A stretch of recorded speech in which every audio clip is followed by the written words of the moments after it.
Ak máš doma hyperaktívneho psa, ktorý má problém sa upokojiť, reaktívneho psa, ktorý šteká na všetko, čo ide okolo, psa s vysokým levelom energie a pritom mu každý deň dávaš 1 alebo 2-krát najväčší zdroj motivácie takto.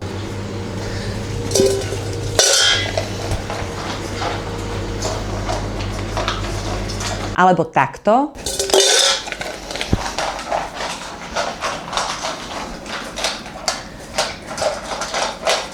Tak pozeraj toto video. Miska jedla zjedená za 10 sekúnd je tá najnudnejšia vec na svete. Zamysli sa, pes dostane jedlo bez akejkoľvek námahy, bez akejkoľvek mentálnej stimulácie, žiadnej fyzickej aktivity, žiadna spolupráca s tebou, žiadna sebaregulácia. A pritom je jedlo ten najväčší a najsilnejší motivátor, ktorý máš. Keď ho dávaš každý deň zadarmo, možno 2-krát, to je obrovská strata príležitostí. A veda to potvrdzuje. Výskumníci z univerzity v Liverpoole v roku 2023 urobili štúdiu s 1750 psami, a ktorej výsledkom bolo, že väčšina majiteľov, ktorí používajú krmenie ako obohatenie namiesto misky, hlási menej problémov so správaním, menej žobrania o jedlo a pokojnejšieho psa. Štúdia sa volá Misky sú nudné. V prírode by pes strávil hodiny hľadaním jedla, čuchom, sledovaním, hľadaním a my mu to dávame do misky, za 30 sekúnd je potom. Výsledok je voči majiteľovi pasívny pes, ktorý nemá absolútne žiadny dôvod s majiteľom spolupracovať, to po prvé, a po druhé mu to okrem krmiva vôbec nič neprinieslo. To znamená, že pes sa vlastne najedol a môže ísť robiť bordel. Takže poďme na alternatívy, ktoré sú oveľa zábavnejšie a veľmi užitočné namiesto len obyčajného hodenia granulí do misky. Prvá alternatíva je úplne jednoduchá. Rozhádžem granule do trávy. Pes musí používať nos, pretože čúchanie je pre psa prirodzený spôsob hľadania potravy. Prečo je to lepšie než hodenie jedla do misky? Pomalší čas krmenia, menej problémov s hltaním, granule rozptýlené na väčšej ploche, použitie nosa a aktívne hľadanie v podstate znemožňuje hltať. Ďalej, pes pracuje samostatne, ale na konci je mentálne určite unavenejší a šťastnejší než na začiatku. Čuchanie ako také všeobecne upokojuje psa a znižuje stresové hormóny.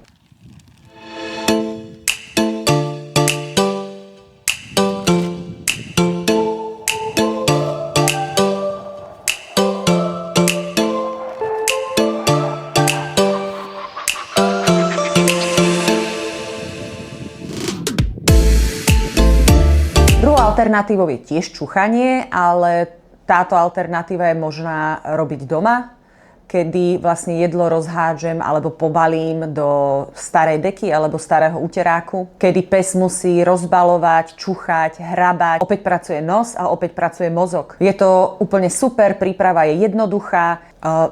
Môžem si tam vybrať aj obtiažnosť podľa toho, že či granule len rozhádžem po povrchu, alebo tú deku zvrásním, alebo granule poschovávam aj pod tou dekou. Pes sa sústreďuje na úlohu, nie na psovoda, takže je to super tréning pre bojazlivé psy a super tréning pre nervózne psy. Takže je to výborný tréning samostatnosti a dá sa robiť za každého počasia, takže žiadne výhovorky.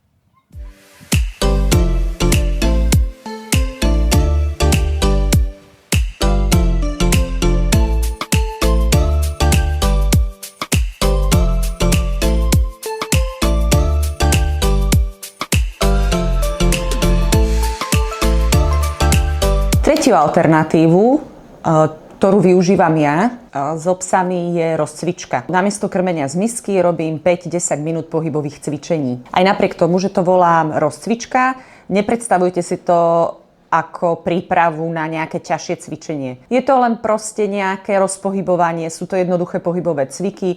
Okrem toho pracuje s tebou, takže krmenie súvisí s psovodom, čo vytvára a zlepšuje vzájomný vzťah. Vytvára a zlepšuje vzájomnú komunikáciu pre možno budúcu prechádzku po večeri alebo po raňajkách. A okrem toho si pes rozcvičí telo. Takže keď to zhrniem, tak takéto pohybové cvičenie, takáto ľahká rozcvička bude mať krásne benefity či pre telo, ale aj pre mysel a ešte aj pre váš vzťah.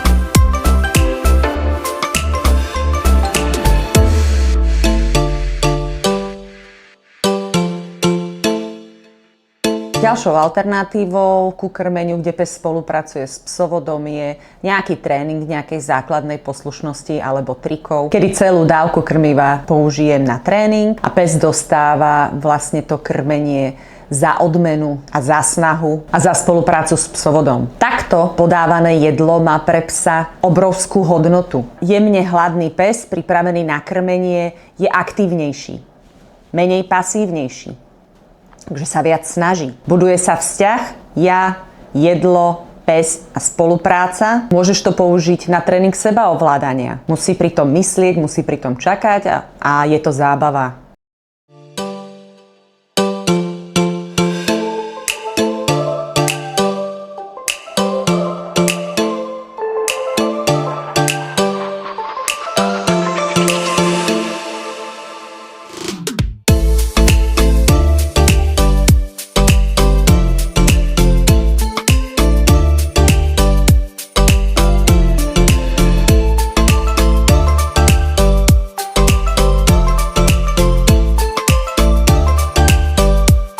Jedlo je najväčší motivátor, ktorý máš.